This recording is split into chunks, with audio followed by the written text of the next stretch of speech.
मैं बहुत सवाल नहीं खड़े करना चाहता, लेकिन मेरा एक सवाल सरकार से था, क्योंकि आदरणीय रक्षा मंत्री जी ने बोलते हुए कहा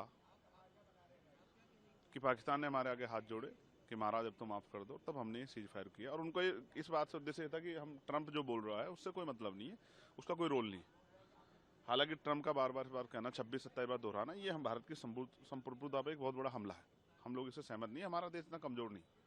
और मैं आपके चैनल के माध्यम से कह रहा हूं कि हम प्रथम और अंत्य भारतीय हैं, और हम भारत की अस्मिता पर अगर आंच आएगी तो खून का कतरा कतरा लौटा देंगे, लेकिन अपने देश के सम्मान को कमजोर नहीं होने पड़ देंगे। हमारा राजनीतिक विरोध हो सकता है, वैचारिक विरोध हो सकता है, लेकिन फिर भी हम सरकार के साथ खड़े रहे, प्रधानमंत्री जी के साथ खड़े रहे, क्योंकि देश को एकजुट रहना था और ये जिम्मेदारी थी सबकी।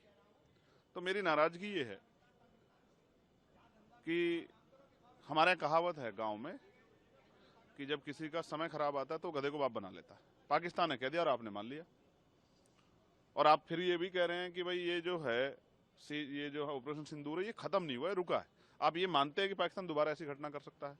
तो जब मौका था पीओके वापस लेने का, पाकिस्तान को वापस लाने का, भारत का जोड़ने का, तो आप क्यों पीछे हटे?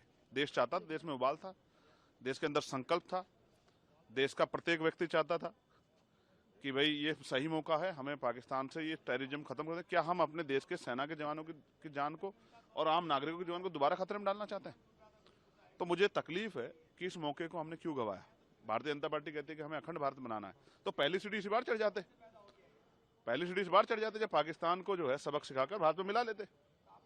हो सकता है मोदी जी जो है वो उस रात के बाद जो है वो पाकिस्तान के प्रधानमंत्री हो जाते और रक्षा मंत्री जी भी पाकिस्तान के रक्षा मंत्री हो जाते हैं। लेकिन ये जो अंत समय पे सीज फायर हुआ, इससे लोगों के अंदर, वो किसी पार्टी के वोटर रहे हों, ये तकलीफ थी कि हम दोबारा अपने किसी व्यक्ति की जान नहीं खोना चाहते, ना सेना के जवान की और ना ही आम नागरिक की। इसलिए हम इस टेररिज्म से मुक्ति चाहते हैं।